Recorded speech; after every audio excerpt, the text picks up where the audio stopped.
finally getting to talk to Gary Chapman. We have been going back and forth. We have. For how long now? A few months. It's been at least a few months. Yeah. Yeah. So I'm glad we could finally work this out. And you and I have had some, well, I will say I've had some intersections with you. You may not have known that you had intersections with me.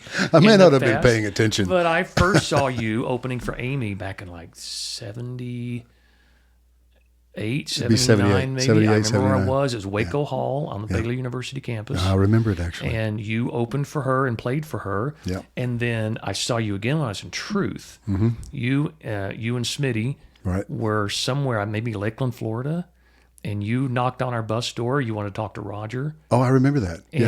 And you guys were so kind. I mean, I was starstruck. I think me and Marty were the only ones on the bus at the time. Yeah. And we're just like, are you kidding me? And you guys were so nice, so kind. And then, we were on your TV show, several times. Mm-hmm. We saw you many times just through the years in the studios and on tour. And then most recently, really, the time we worked together, it would have been 2004. I did a deal with your record label, Shelter Records. And my only solo record came out went through distribution through your label, and got to know you a little bit more there. And then, I've just followed your career ever since. You're timeless. You're ageless. You look great. I'm old, dude. We all are, aren't we, at this point? And thank God we are. Well, yes and no. I got to tell you, I'm so 12 on the inside. It's ridiculous. It's a little embarrassing. Seriously. Well, I've got 4 kids. 36-year-old son, daughters 34, 32, and 10. Wow. I'm that guy. Wow. And it's awesome. So you got your grandkids and your kids absolutely. At the same age. My second grandkid is due in 2 months. Congrats. April 1st. I hope, like everything, that it actually hits on that day. It'll be so much fun. No, I think I have found the fountain of youth. Adopt a child. Just do it. My wife and I adopted this little girl 10 years ago. And when we decided to do it, my wife is a little younger than I am. Okay, she's a lot younger than I am. But it's cool. She's what we call in the South an old soul. Yeah. And I'm what we call an idiot. So perfect. It balances out perfectly. No, she's awesome. But we had when we married, she didn't want to have kids. I was like, it's cool. I got 3. They're right there. And about 3 or 4 years into the marriage, she said, I don't know if it's that I didn't want to have kids or if I just never been with somebody that I wanted to have them with. Okay, I know how this works, right? Yeah. My kids are the best thing I ever did. I can't say no. And it's a long story that gets physical, and you don't need to hear about my vasectomy reversal. But no, thanks, I don't. We were 2 weeks away from like in vitro, and we got a call from our realtor, weird, and my wife answers the phone. It was on a Wednesday night, and we're watching television. Her phone rings. I hit pause. I'm sure messing with my television or playing a game or whatever. I'm not paying attention, and she's on the phone for maybe a full minute, but my memory of it, kind of with one ear, hey, great to hear from you. Yeah, well, no kidding. Well, interesting. Sure. All right. Yeah. Okay. Sounds good. Hangs up the phone. She turns to me and says, how do you feel about adoption? Okay. I didn't connect the question to the phone call at all. And as you might guess, given a soapbox, I tend to get on it. And I did. I was like, you know what? I think it's the most amazing thing. I mean, it is the picture of our relationship with God. It is. We are adopted into that family because of Jesus. I think it's amazing. And then I went for the mat. I said, also, if you're not as willing, if you're pro-life and you're not as willing to adopt a child if you're able, as you are to go picket at an abortion clinic, I think you're a hypocrite. She said, great. We're meeting the birth mom on Friday. You're like, wait a second. Serious. 2 days later, we have lunch. Wow. With the birth mom. And at the time, she had said that she wasn't considering any other options, as they say. And now that, we're years down the road, she's still, it's an open adoption. She's a great girl. And now we know that it was scheduled for Monday. The abortion was scheduled for Monday. Oh, wow. And so Wow. I can't even think about her not being here. She's an amazing kid. And when it all came down, I told Cassie, I said, listen, this is either going to kill me or it's going to put 30 or 40 good years on my life, because I flatly refuse to be the old dude on the sideline at the soccer game. I'm not in denial. I know it's coming. I have a calendar. I know what year it is. I know how long I've been breathing, right? Yeah. But I'm not ready to be that guy yet. So if it's within my power to affect the quality of the length of that, I can't affect the actual length. That's in God's hand. But to affect the quality, I'm gonna take care of business. So I've always tried to stay in good shape because I like to do a lot of stuff, but not. I mean, I started hitting it really hard and doing bizarre things. Like I'm one of those guys that freezes every day. Oh, really? I do it. Do you do cryo, or do you get in the? I do in the whatever's ice bath? there. If I've got funding and access to cryo, I do it. Yeah. If not, I just get cold. Yeah, I just do the ice thing. My son-in-law's into it big time. In fact, It's amazing. He's got an ice bath. We Yep. bought it for him for his birthday. He's You got it should. in his backyard, and I'm staying with him this week. And Do and it. He's like, we're getting in it in the morning. I'm like, all right, let's do it. Do it. I know, like 70-year-old women that are doing it. It's amazing. And they swear by it. I got to tell you, it's an incredible thing, and I'm just really trying hard to stay fit, to keep up, right? And truth be known, my 66-year-old self could whip my 30-year-old butt so bad it wouldn't even be funny. It wouldn't even be close. It's a blast. I love it. And you just don't you wish you could take that knowledge back? Nah, 30 years. I had fun. Oh, I do. Yeah, but you could have made some better. I could have made some better decisions about my body or my hair. No, I made all great decisions. Haven't you read my bio? You kidding? I know your story.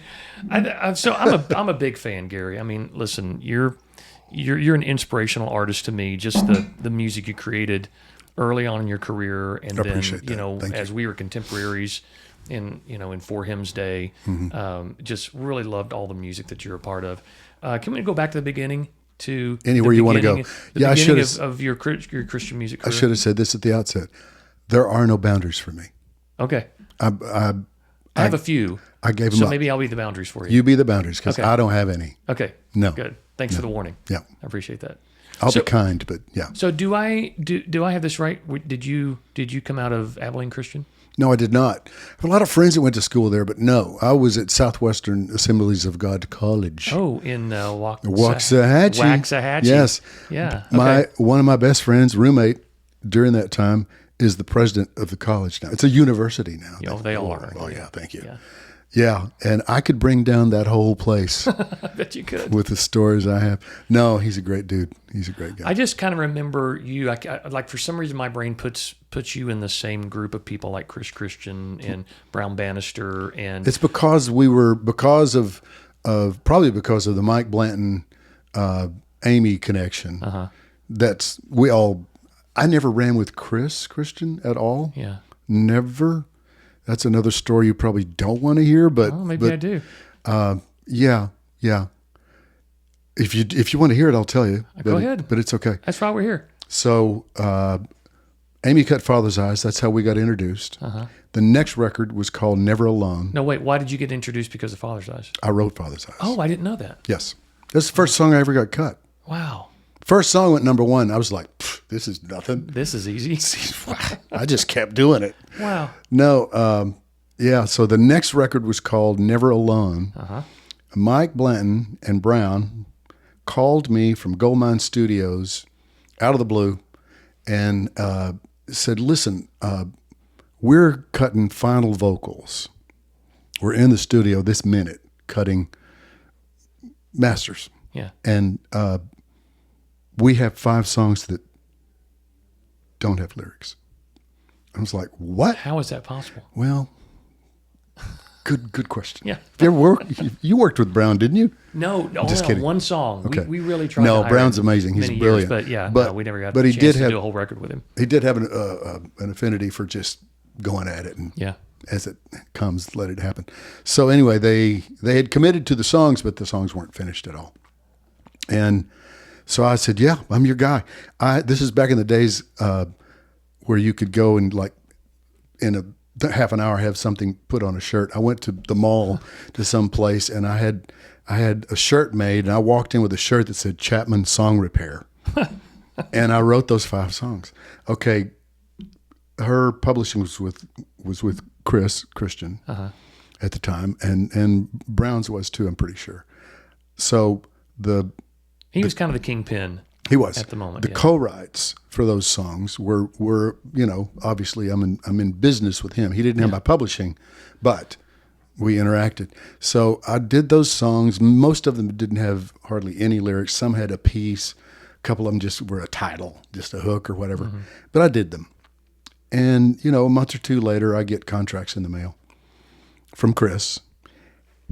And they're like 17.25% and 12 7/8 or whatever. And I'm just like, what?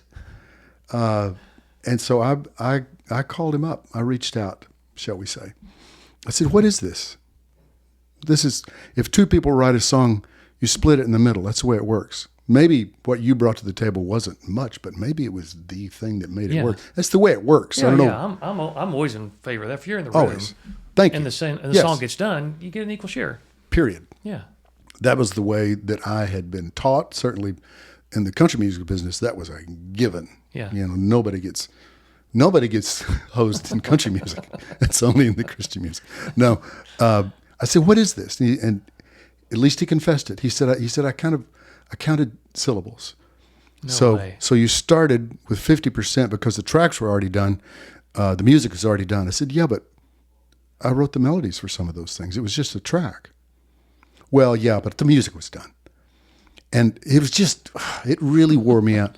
And I said, at the end of it, I said, listen, Chris, I'm going to sign these contracts and I'm going to send them back to you.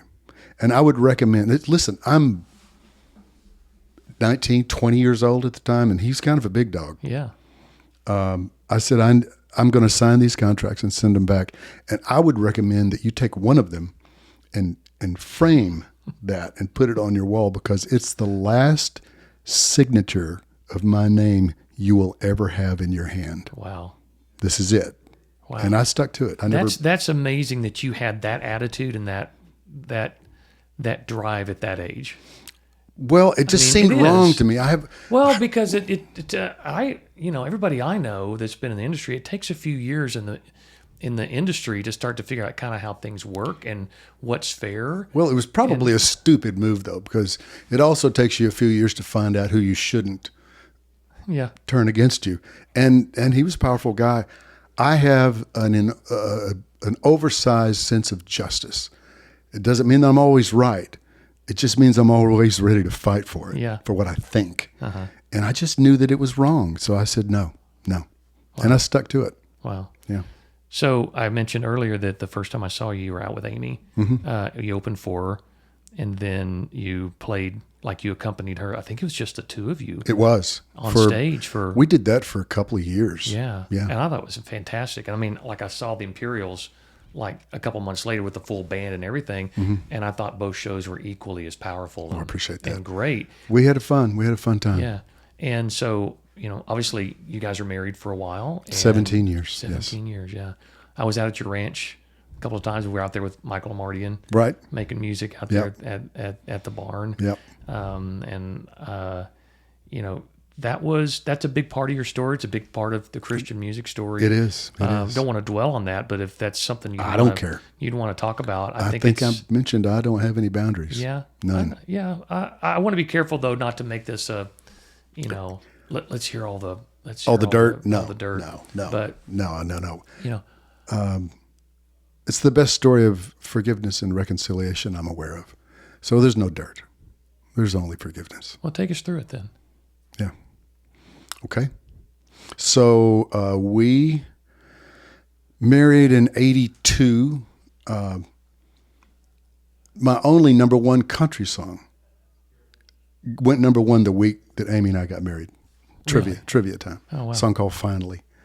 And we were together for 17 years.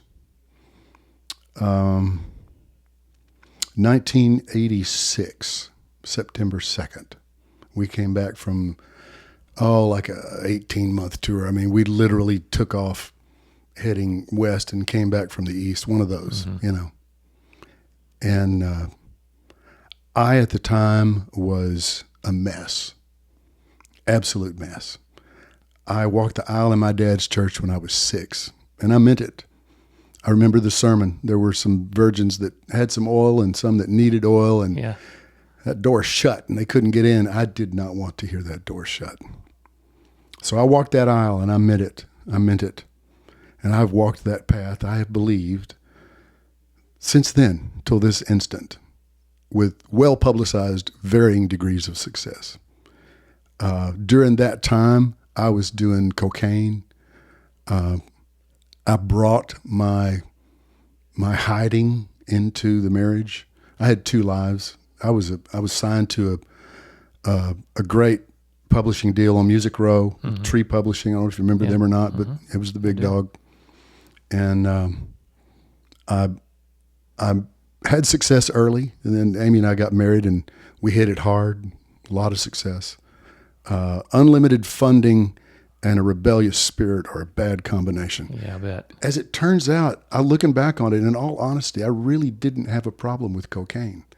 I had a problem with hiding the cocaine, with being the guy that always had it. Yeah. When I walked into the room, everybody knew, oh, now it's time to play, right?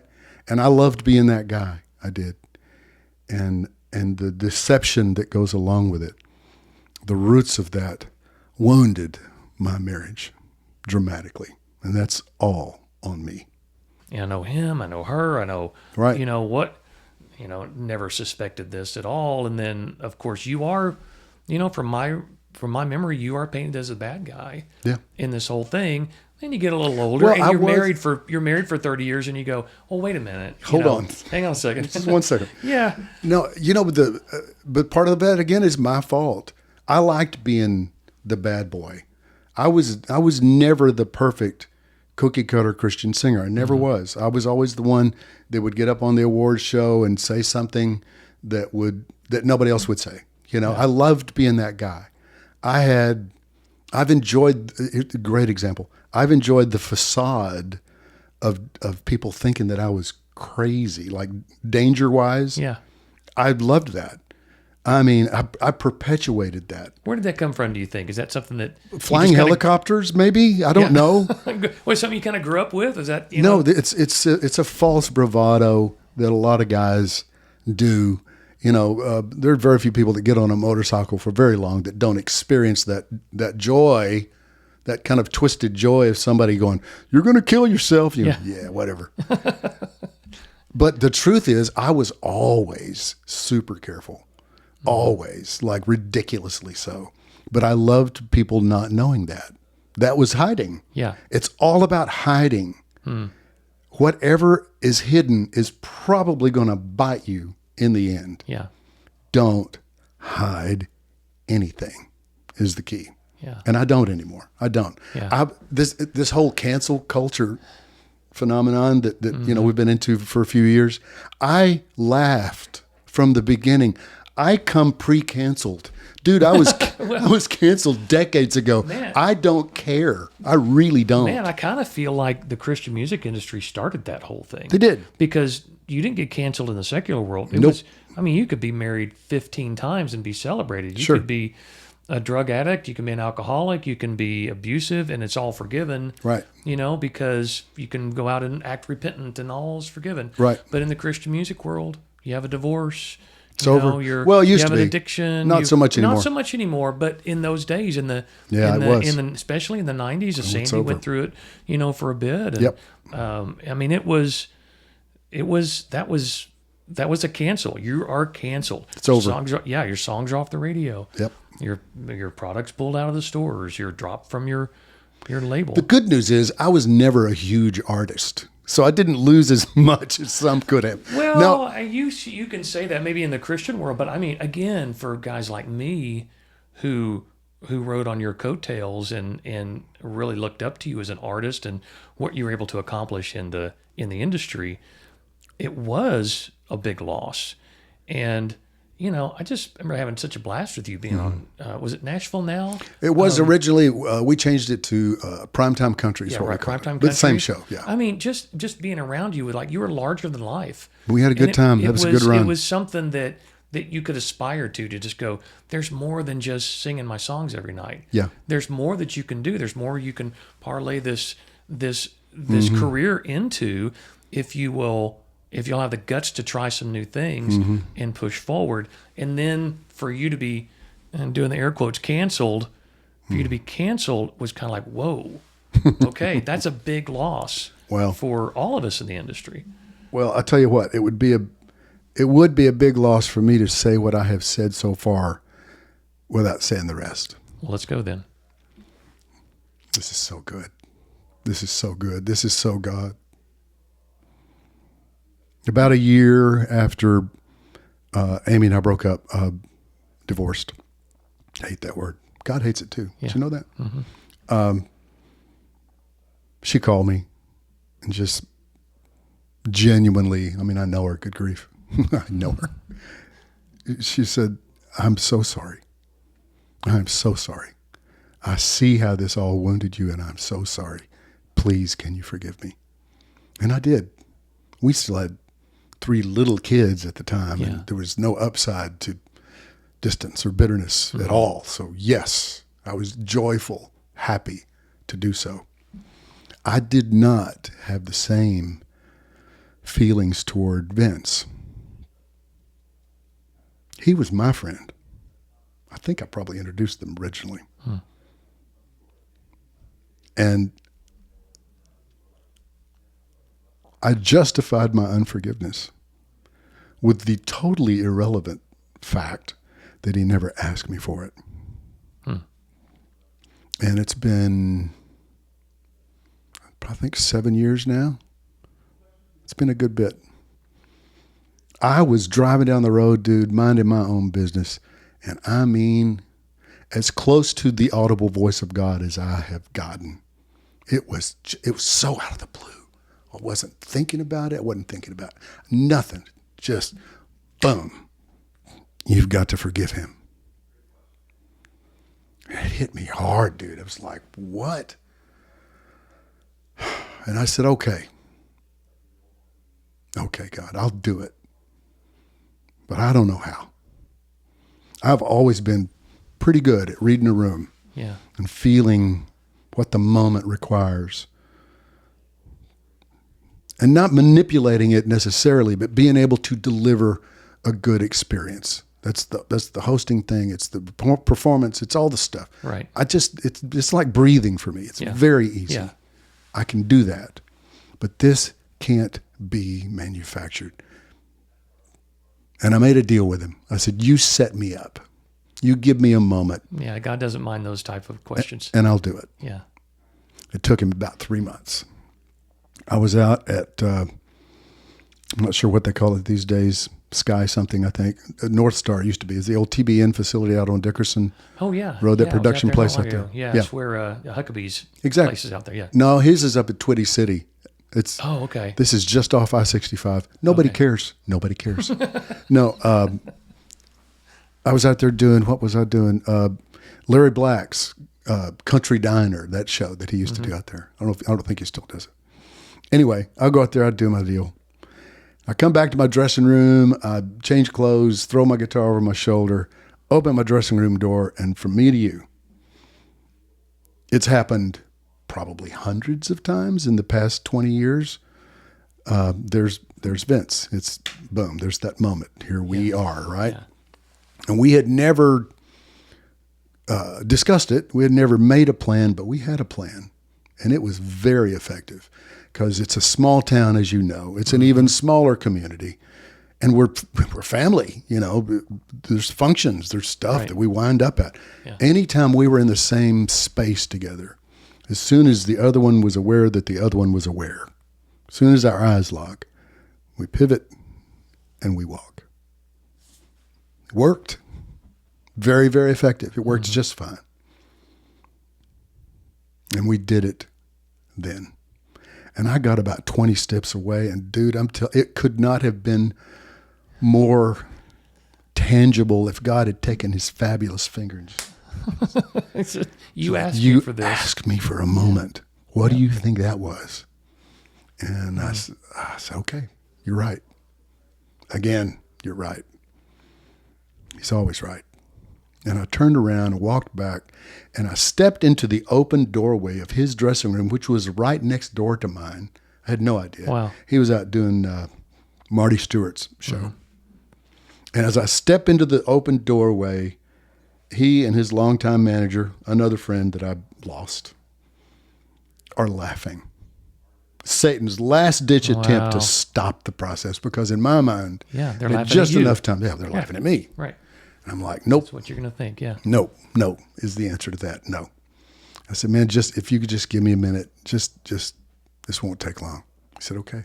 We walked around the corner, just me and him. I said, okay. First of all, I have no agenda, none. I'm only here to do what I know God told me to do. I'm supposed to look you in the eyes and say, I forgive you. And he threw his arms around me, instantly sobbing for an awkward time. Wow. And he pulled back, and I'll never forget it, to my last breath. I won't ever forget this moment. He said, there's nobody on this earth that could say anything to me that matters more than what you just said. Wow. Okay, we're good. Dude, we're good.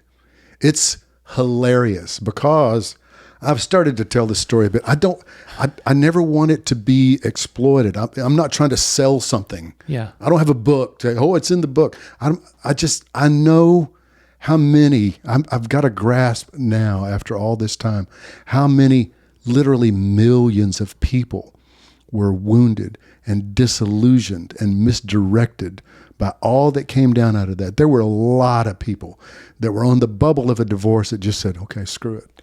Yeah, let's do it. Let's do it. Yeah. And so it gave license that was not.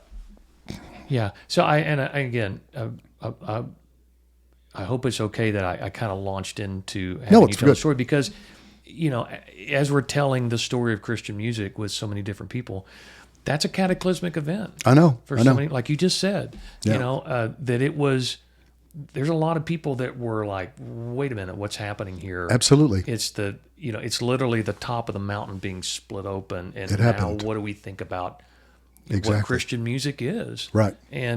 But and that's so short-sighted. Yeah. It's so short-sighted because there are real people involved. There are. But it's the human reaction. It's what people do. It is. But, man, it's just, I don't want you to continue, but it makes me think of the power of forgiveness. That's because amazing. So many of us are walking around with guilt. Dude. Guilt of bad decisions, guilt of how we've hurt someone. And we can forgive ourselves, mm-hmm. and we can understand that God forgives us, but it's until the person that we've offended mm-hmm. says with their own mouth, I forgive you. It's such a powerful tool to allow people to drop that last bit of guilt that they're holding on. Yep. It's what the Bible tells us, man, before you even take communion, if you need to go forgive someone, you're holding something against, you better go do it, because this is not the will of God. It's for us to hold each other. Absolutely. And hold that guilt, mm-hmm. because it is a power that we have. And I just, wow. I tell you, I can't tell you, because I've told this story. I think this is like the second time I've actually said it in a public forum. Yeah. A few months ago. Do you know Brad Stein? I do. He does a podcast. Yeah. And I was not intending to do it, but I have known that I needed to at least begin the process for some reason. And now I know. You cannot believe the number of people that have just said, thank you. Thank you.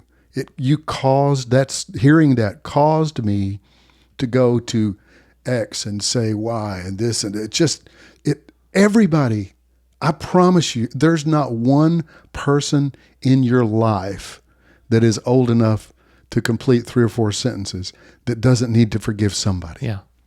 We hurt each other. Everybody hurts each other. The devil's here to steal, kill, and destroy. And if he can destroy a relationship with a shred of unforgiveness, he will do it. And we cannot participate in that. You can't do it. You're batting for the other team if you do. And I did it for a long time. And I didn't even know that I struggled with it. I thought, redneck me growing up in the middle of Texas, hey, if you mess around with me, you got it coming, right? Yeah, that's right. It's self-preservation. But it's not the truth. Right. The truth is forgiveness is the process. It's how we get to God. It's how we pave the way for him to do his work. Forgive everybody that you're thinking about forgiving. Do it. Do it right now. I'm on 2 different healing and deliverance teams. Long story.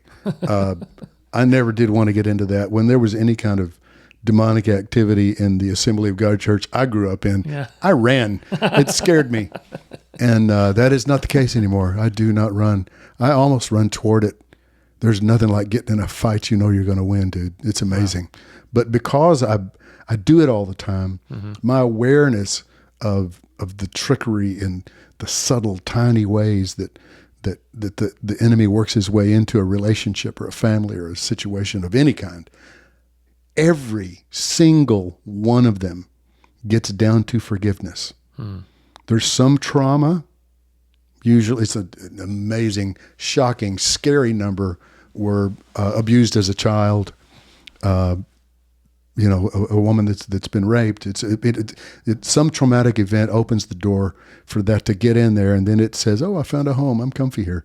And until you deal with that, and the last thing that makes it leave, the last thing that makes that demonic chump leave that sweet soul, is when they realize and genuinely forgive who hurt them. Wow.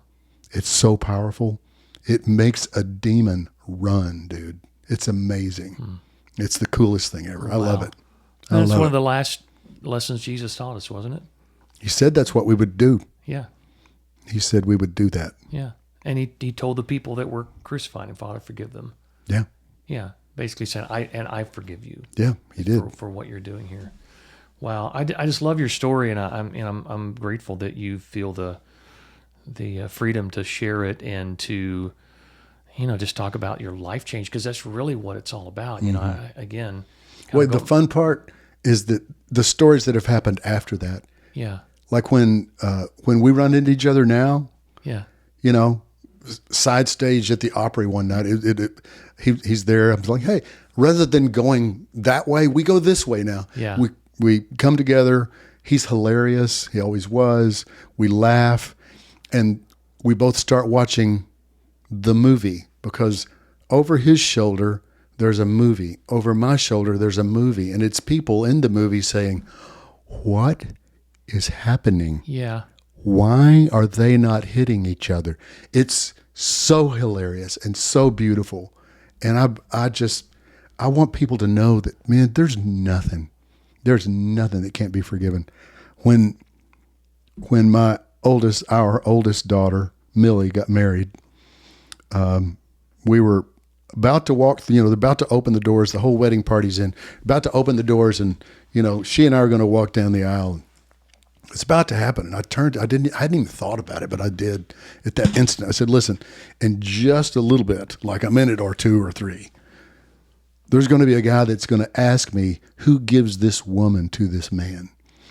And I can't just say her mother and I. I don't know what I'm going to say. I just don't want it to shock you. And she's like, Dad, nothing you do shocks me. It's okay. They open the door. We walk down there. Sure enough, the dude says, who gives her mother and I? And I look over my shoulder, and it's front row. It's Vince here. Amy's next to him. And next to her is Cassie, my wife. And I just looked over her shoulder and said, we all do. That's perfect. And the whole place just... The next wedding, Sarah, which took place 3 months later. I don't recommend that, by the way. I know this. I know this life. Yes. So yeah, you same get thing it. happened to me. Yep. Yeah. Okay. Mm-hmm. So she called me a couple of weeks before her wedding and said, listen, if you don't agree with this, it's cool, but I would kind of like for you and Vince to both walk me down the aisle. Oh, wow. Okay. Truth be known, there was about an instant of, dang it. Oh, sure. And then it was followed by, you know what? I think that's the best idea in the world. So we each grabbed an arm and we walked her down the aisle. He's been a good father to those kids. He is. He's been a good dad to them. And it was a beautiful moment. It was so awesome. That's got to be a prayer answered for you. Totally. Just because, your kids are going into a different home and you don't have any control over that. True. And to, that's a real blessing through all of that. Can't you just see God's hand? It's amazing how God doesn't run off. No. He doesn't give up on us.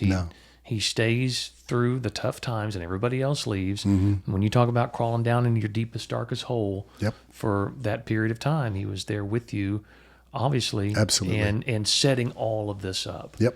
And again, so many of the people that I talk to on this podcast, there's a thread of that. There are cataclysmic events that happen to them. There are broken marriages. There are deaths of children. There are, the death of career, which can be, just as devastating as so much of that.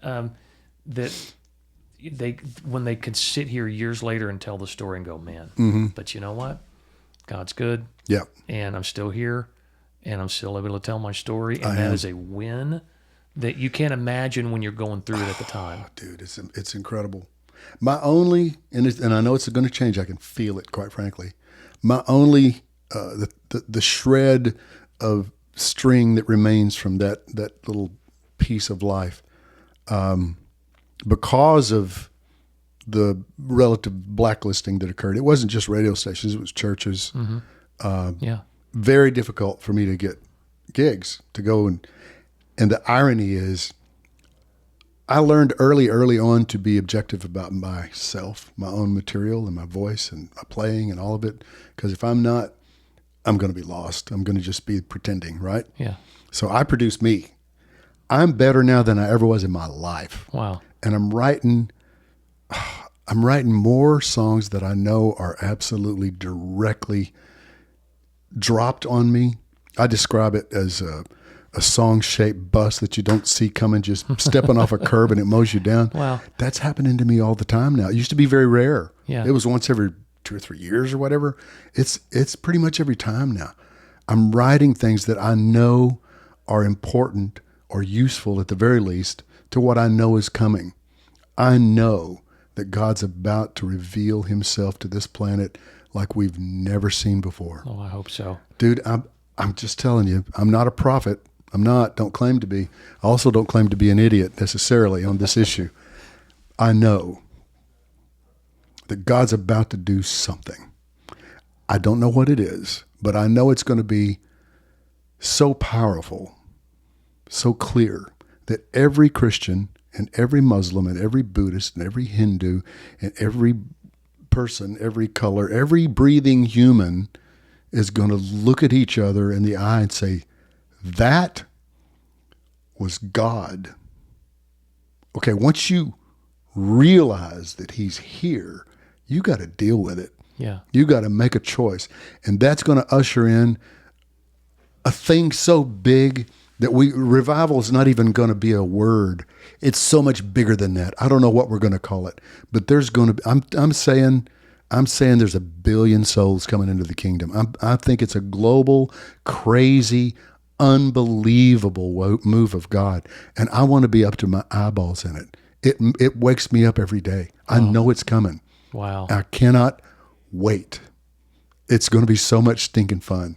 That's exciting. I mean, it is we see it all through the Bible that, in the last days. It's coming. It's coming. Well, evil's getting worse and worse. I actually see it and that's promised as well. Right. But so is Jesus. Yeah. And it's so awesome. Dude, this fight's over. That's the thing I learned, and I learn it every time in deliverance. The fight that you're fighting, it's already over. It was over 2,000 years ago. That when he walked out of that tomb, every demon had to flee. Everything happened at that moment. The rest of it, God doesn't have a watch. He doesn't live in time. This is already done. We're walking it out, and it's awesome. I wake up every day so thrilled to be breathing in this window of history. I think it's amazing. Yeah, I can't say it as beautifully as you just did, but there's come a point in my life too, and this is one thing I don't know what point we get to in life where we kind of, we see the curtain pulled back more than ever before, and you go, oh, what was I so worried about? Exactly. Or what was I striving to do to please God for so long when it was done at the cross? And the moment that I gave my life to Him, God's good with me. Yeah. And I think this is one of the things, I work with a lot of worship pastors that are really struggling for the approval of their performance and the approval of the songs that they write. And, and am I any good at this? Does God even like what I do? My pastor doesn't like what I do. My peers don't like what I do. And I must not be any good at this. And I don't know if maybe it's just a certain point in life you get to where you go, well, wait a minute. I mean, God should have been done with me by now. Yeah. Or God should have, if some of the things I've heard about God in my life are true, a lightning bolt should have come out and just taken me out and God go on to somebody else. But He doesn't, because God is good and He's good with us and He loves us. And, He does. And it does make you wake up in the morning differently when you can really come to terms with the fact that you don't have to do anything else. He's there. Okay, I'm about to tie a couple of things together that are going to be important to you tomorrow morning. The whole freezing thing. Yeah. It doesn't get better. I've done it every day since December 1st, 2019. Wow. That's what I'm afraid of. I'm like, no, it's awesome. I've got some friends that live out in Kingston Springs and out on a farm, and Brush Creek is the border on the back of it. They had at the time in 2019, their son was 20 years old, and he had a predictable number of 20-year-old redneck friends. Yeah. And every January 1st, they'd had this chili cook-off thing, and just a big, let's watch a football game and just a party. But it started with a polar plunge in that creek. Yeah. Okay, what started as let's go get in the water turned into, because of the level of competitiveness in 20-year-old boys, it turned into who can stay in the water longest. Yeah. Okay, I decided I was not going to let those little chumps beat me. So December 1st, I actually went into training, and I started lengthening the amount of time that I could endure freezing water. So by January 1st, dude, I was doing the backstroke when those boys were screaming and running out of the water. And I just said, okay, I love this. And I learned what it actually physically does to your body. It's an amazing thing. The energy level that gets maintained throughout the day is incredible. It's an incredible thing. Anyway. I heard somebody say the other day that it's the hardest thing you'll do all day. Yeah. And if you can do it first thing in the morning, you're done. Everything else is a breeze. Here's how I endure it. It's the only thing I have found that makes the 3 minutes, the 4 minutes, whatever you choose to freeze. Yeah. It doesn't stop it from hurting, but the only thing that works is worship. Wow. Dude, when I look so forward to it every day. When I get in there and I start, it hurts. If I start talking to God, and I start singing His praise, and I start letting the Spirit speak through me, think of my kids and what needs to happen in their lives right now, just whatever it is, when I go there, the time goes boom. Wow. It's amazing. It's so easy, and you kill 2 giant birds. Yeah. Wow. I'm gonna do it. Again, I'll tell my listeners here, keep me accountable to this, because I'll jump in here and and if he says it wasn't a big deal, he's lying. It hurts. Yeah. Well, I went to my chiropractor the other day, and I go regularly, and I really believe in chiropractic care. And they had a sauna, like a sauna blanket, kind of like a little what do you call it that you sleep in the camping? Sleeping bag. Sleeping bag. Yeah, thank you. It's super hot. And you get in it, and that's what they were telling me. Said every one of them there, in fact, including the older woman that works there. She said, I get in that every day. I get in it for about 10 minutes as much as I can stand, and then right into the cold plunge. I do the freezing in the morning, and then my wife for last Christmas, not this most recent, but last Christmas, got me this. I looked at it at first, I was like, this is cheesy, and turns out it's really good. It's portable, but it lives in our bedroom, and it's like this zip-up thing. Yeah. And I turn that thing on, and it gets way hot, and I'm in there I do 15 minutes, and then go to bed and sleep like a stone, dude. Really? Oh my gosh, it's so good. It's the best. I love that. So both of them have value. Yeah, at our age, I know. What are you saying? No, I'm 57. You're a almost child. 58. You're a child. And, well, I don't feel like a child. I just remember when I turned 50. Yeah. I was like, why does that hurt? Baby, I don't know why. Why is that hurting now? Like, it didn't hurt last week. Yeah. There's something about the warranties run out. Warranty will. And now I look for ways. You do get older, and I told you when you walked in the door, I'm just like, man, you look great. I got to tell you, if you work out really hard, you'll be perpetually sore. So you can blame all the old age aches and pains on. I'm at the gym all the time. It's killing me, man. Yeah, but I'm okay. Yeah, I had a really good friend of mine who used to be in Strike Force. Remember Strike Force? Kind of like the power team. Yep. And he passed away a couple of years ago. But his gift to me, I'd helped him through a really difficult time in his life. He had some head trauma, some neck trauma from all those days of bashing, ice blocks with his head. That'll happen. It nearly killed him, Yeah. but he suffered the consequences for decades. And God just put me alongside him for several years to just pray with him, go to his house and sit with him. That's awesome. When he couldn't get up out of his chair, and God just did a work in his life, did a work in his body. And I think some of it was just the fellowship and knowing another dude cared about him, and we could walk together. And so after a couple of years and he started feeling good again, he started hitting the gym, and he's a beast. Do you watch Reacher? Oh, yes. Yeah. I love that show. So we talk all the time. Dude's a committed Christian. Who knew? That's incredible. Have you seen it? I have. He's got a YouTube channel. I'll find it. He's got a YouTube channel that you should promote. It's ridiculous how good it is. Okay. No, I haven't seen that yet.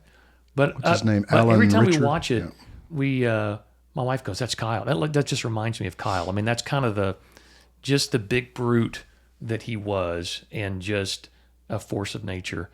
And he told me, he's like, my gift to you for walking me through that. He said, I'm gonna start training you. That's awesome. And I needed it at that time in my life. It was a point where I couldn't do it on my own anymore, and I couldn't find a trainer I liked. Yeah.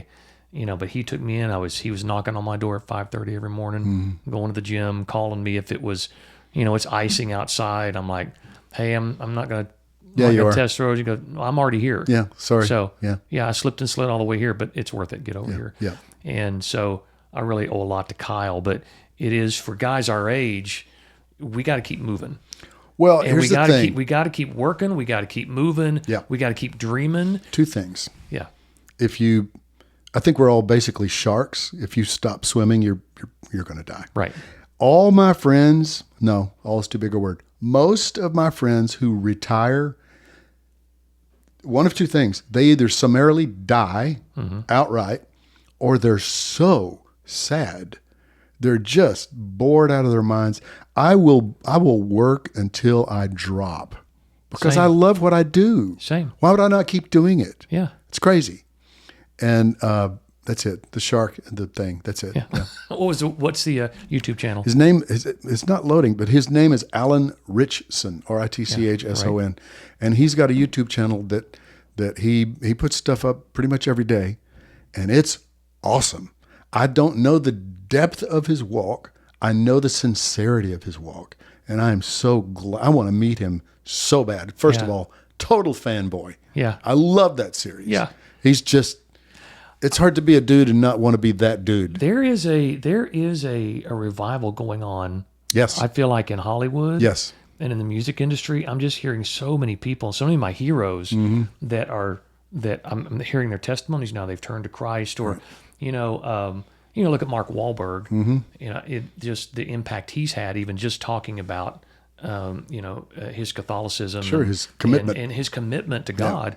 That there are, I think that's part of the revival that's coming, is that we're seeing some of the high profile people Right. that are saying, I'm going to talk about this now, when they would have cost them their careers. Mm-hmm. And they're all moving to Franklin. So just stick around. They're all coming. It is amazing, the influx of California. So tell me what you're doing now. So tell me how you stay active and what you're doing as far as music and working and all that kind of stuff. We talked about the aforementioned step off a curb and that bus hits you. I'm encountering the bus with great regularity. I have a body of songs that I know I have to do. It's certainly not about being a star, dude. I am mildly and formerly famous, and I much prefer it to what I have seen. I don't want to be that, but I do want my music to be heard. I know what God's giving me has value, and I'll send you a few things just so you know what I'm talking about. I love it. But it just fires me up so much to be able to contribute at this point in my life. I look at so many of my friends that have kind of stopped. I do a monthly lunch with a bunch of guys. It's actually called Old CCM Dudes, which is hilarious. Oh, I follow that on. Yeah. Brian Mason. And Brian puts it all together. And there's about half of them just stopped, and then about another 25% are thinking maybe they should still do it, and then another 25% are just hitting it. Let's be honest here. It's hard. Oh, it's good. hard to shift what you once were and what you're not once known for, right? And then try to keep it going in a different way. It's hard. It's hard for all of us. Yeah. But the journey is worth it. Just to keep moving and see what God has for you next. Exactly. I have to keep trying. That my aforementioned sense for justice. Yeah. I don't, like I said, I don't have to be a star, but I want to be able to impact the church in this time. I have something to say, and I have words that need to be heard, and I want to do it. And I'm praying for some booking agent to wake up and realize that I'm not quite dead yet. I've got a guy that believes in me, and he keeps saying, as soon as you get a project, I can get you gigs, right? Because I do still occasionally work, but not nearly as much as I'd love to. The problem is money, dude. It's ridiculous. These days, though, I can do most of it myself. I'm about ready to just say, heck with it. I'll just do it at my house and get done, because the songs are screaming at me every day, and they're coming like water flowing out of a well, dude. It's ridiculous. Well, God wouldn't give them to you, I know, if he didn't have a purpose for them. I know. Yeah. I know. So it'll be there. Yeah. That's for sure. Maybe some preacher will see this and say, hey, maybe I can risk it. Maybe he won't scare my people, but I will. No, I won't. Again, the facade of danger is not really danger. It's not. Because my ultimate goal is to win people to Jesus, dude. That's the deal. That's the only thing. That wave of songs. A lot of times I was telling you earlier that I was telling your previous guest, Jerron. I wake up in the middle of the night with a full lyric, and I will literally pick up my phone and just mumble it into my phone and go back to sleep. And I wake up and walk into my office music space, and I will pick up a guitar and literally do it top to bottom. Just sing it. Wow. Okay, I can't ignore that, because that's not me. It's not me. And I can't ignore what God does. So I have to do these things. I have to get them out.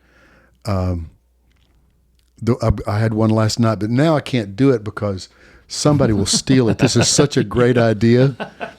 No, I'll risk it. And if I hear this song, I'm going to find you. No, it's kind of funny, but it's kind of not.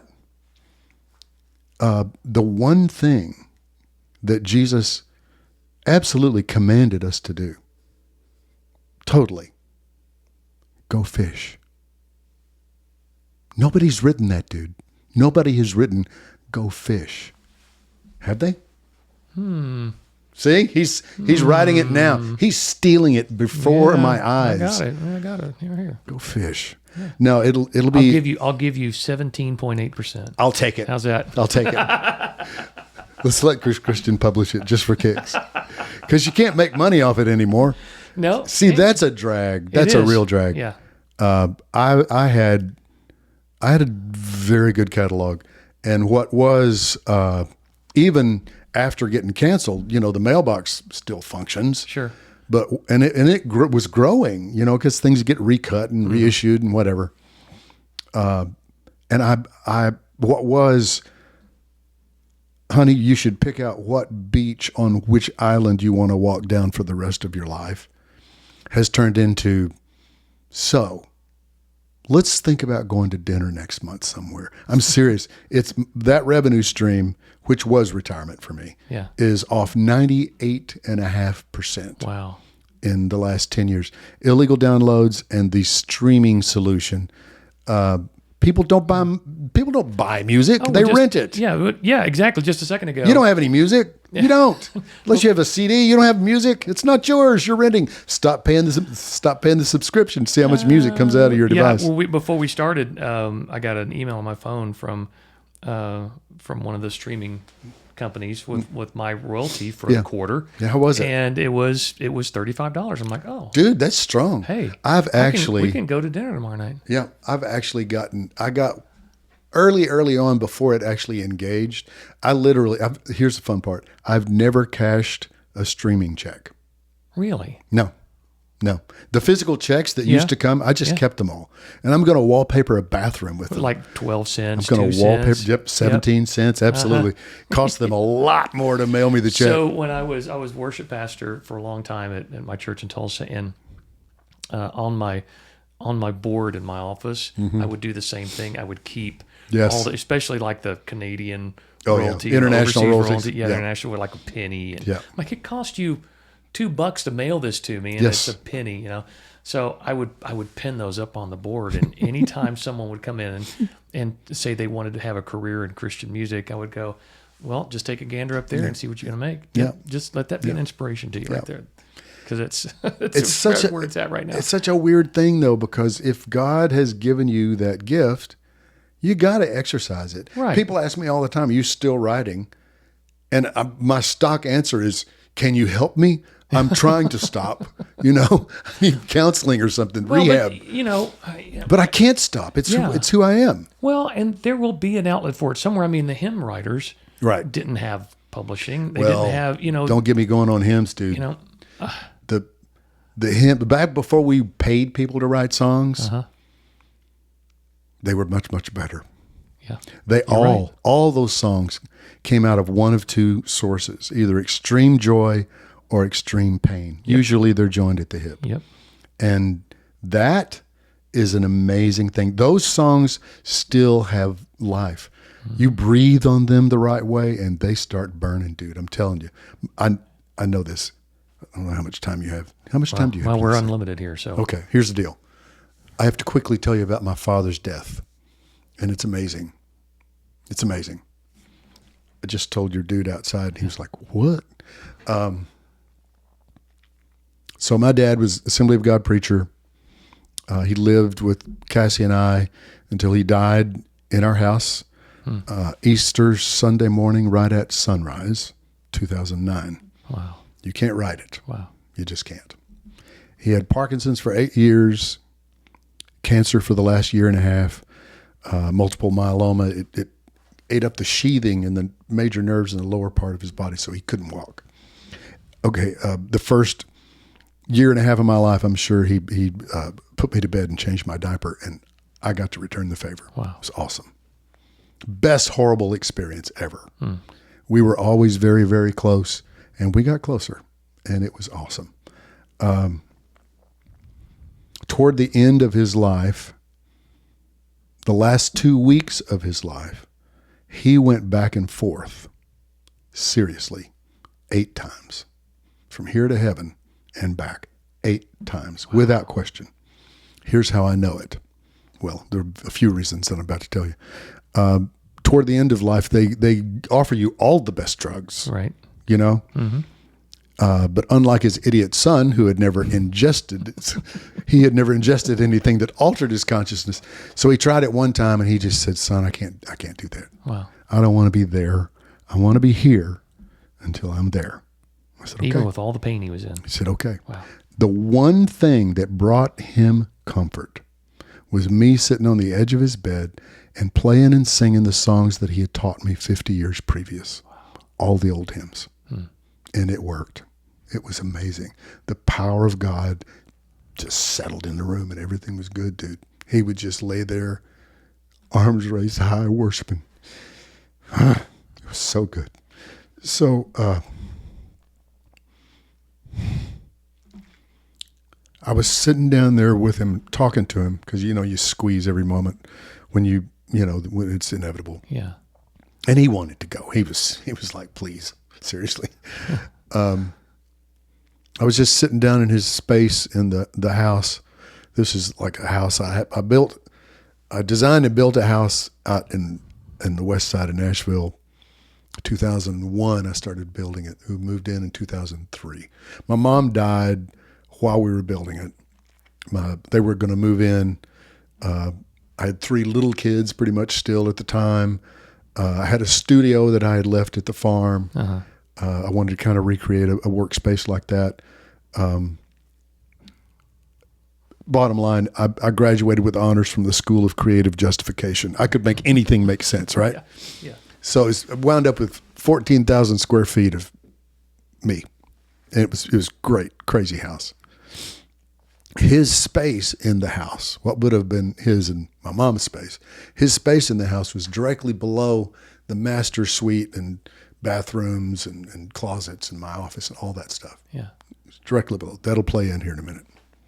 And we're just sitting there talking. And just like in the middle of a sentence, he just locked.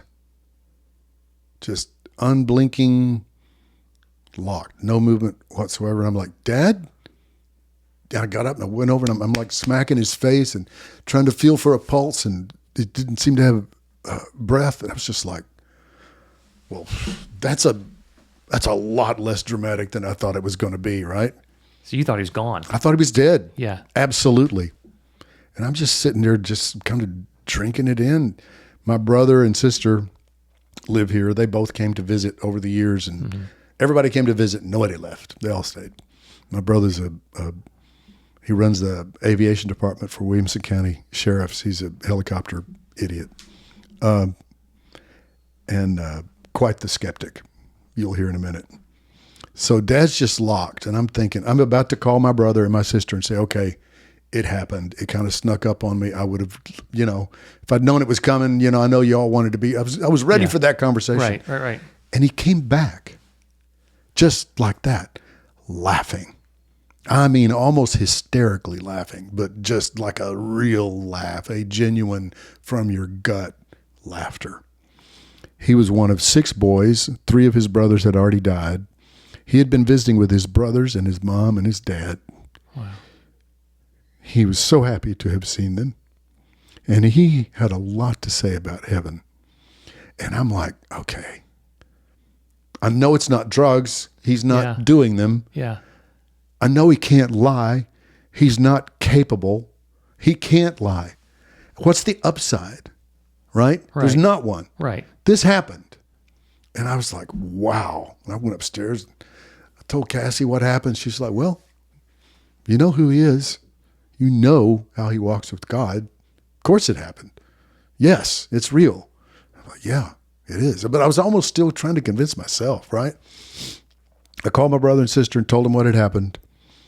And my sister was like, that's awesome. And my brother was like, yeah, right. And I said, no, dude, I'm serious. He's a cop. What are you going to do? They're supposed to be skeptical. And I said, no, I'm serious, man. It happened. Well, it wasn't the next. It happened 8 times in that 2-week span before he died. Wow. It wasn't the next time. I think it was the next time, may have been the 4th, but it had happened multiple times before. My brother was in the room. Dad and I are in the same spot. I'm sitting in a chair. He's in his recliner there, and my brother's leaned up against the wall. Okay, quick backstory. My brother's flown his whole life. Mm-hmm. 35 years with Southwest. He went from that on a Friday for mandatory retirement. He went directly into being a lieutenant in the Williamson County Sheriff's Department. And right this minute, he's flying around with a 9mm in a shoulder holster, and he can land anywhere he wants to. Incredible. I'm telling you, that's a bad idea. That's a very bad idea. No, he's great. He's awesome. He's my hero.